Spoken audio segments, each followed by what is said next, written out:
Roth or traditional IRA? It sounds like such a simple question, doesn't it?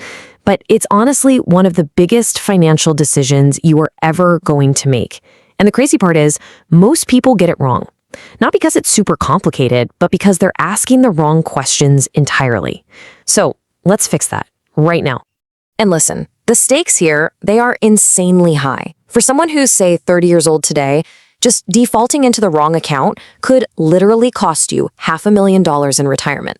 I mean, that's not a small mistake. That's the difference between retiring comfortably and, well, not. So why on earth do so many smart people make this costly error? It really comes down to this. The way we're all taught to think about these accounts is just, well, it's incomplete. We're here to give you the full picture, the complete mental model that turns this from a wild guess into a smart, calculated strategy. All right, let's start by digging into exactly where that $500,000 mistake comes from. It all starts with a huge misunderstanding of what you're actually deciding between. This right here, this is the mental picture most people have. Traditional means a tax break now, Roth means you get tax-free money later. It seems simple, right? But this whole pay now versus pay later idea, that's the incomplete model. It's missing the most critical part of the whole puzzle. And this is the light bulb moment. This decision isn't just about when you pay taxes. It's about paying them at the lowest possible rate you can find. You're actually making a bet, a calculated bet on the difference between your tax rate today versus your tax rate in retirement. The second you start seeing it as tax arbitrage, the whole game changes. So let's build that better mental model together. To really win at this tax arbitrage game, you have to understand the two different prices that you're working with, and it all boils down to two really important definitions. Okay, first up is your marginal rate.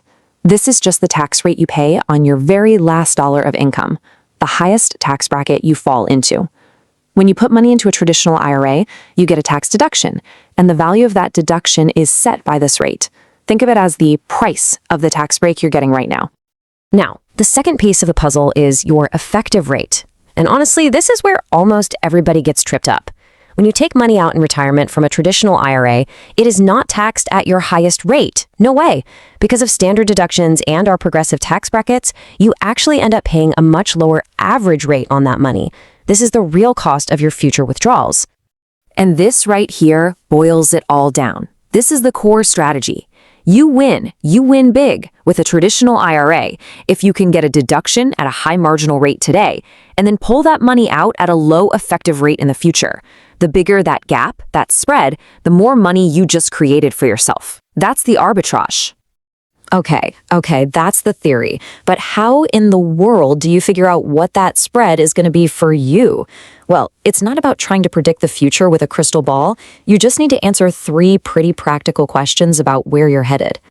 These are the only variables that really move the needle: your income, your location, and your time. Each one of these can totally swing the pendulum from Roth to traditional or back again. So let's look at how a couple of these really play out. Let's start with time. How long is your money going to be growing? For a younger person, time is the Roth secret weapon. Just look at this chart. The advantage you get from tax-free compounding isn't just a straight line. It's exponential. The longer your money sits and grows, the more incredibly valuable that tax-free withdrawal becomes. Now, what about that where you live question? Oh man, this is a game changer that so many people just completely ignore. If you're earning a good living in a high tax state like California, you can get a massive combined federal and state tax deduction for your traditional contributions. Then, if you retire to a state with no income tax like Nevada, you've just pulled off a huge arbitrage play. We're talking about saving over 20 percentage points in taxes. So let's put all this theory into practice. We're going to look at 2 totally different real-world scenarios, and you'll see how using this new mental model makes the right decision pretty obvious. First up, let's meet a young software engineer. She's 27, almost 4 decades away from retirement. For her, the answer is a no-brainer: 100% Roth. Why? Well, first, that giant 38-year time horizon means the magic of tax-free compounding is going to be massive. And second, her income is probably going to go up over her career, meaning her tax rates will likely be higher later. Locking in today's lower tax rate with a Roth is just a fantastic deal for her. Okay, now for our second case, a 43-year-old doctor in California who's planning to retire in Nevada. For him, the strategy is completely the opposite. He should be maxing out his traditional contributions. That immediate tax deduction of over 48% when you combine federal and state taxes, it's just too good to pass up, especially when he knows for a fact he'll be taking that money out in a 0% state tax world. This is state tax arbitrage in action, plain and simple. So we've seen a clear case for Roth and a clear case for traditional. But what if I told you that the most sophisticated strategy isn't about choosing one or the other?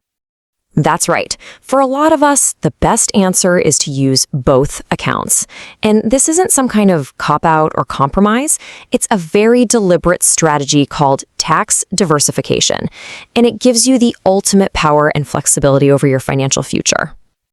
This chart really shows you the power of that strategy. See, by having your money in different tax buckets, tax-deferred, tax-free, and regular taxable, you basically get to play quarterback with your own taxes once you retire. You can pull from your traditional accounts to fill up those nice, low tax brackets, and then use your completely tax-free Roth money for anything on top of that.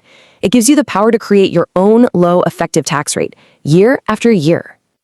You know, at the end of the day, this choice is a 40-year bet. It's a bet on future tax laws, a bet on your own career path, a bet on politics. The real $500,000 mistake isn't picking the wrong account. It's not making a conscious, informed choice at all. So I'll just leave you with this question. Is your retirement going to be built by default, or are you going to build it by design?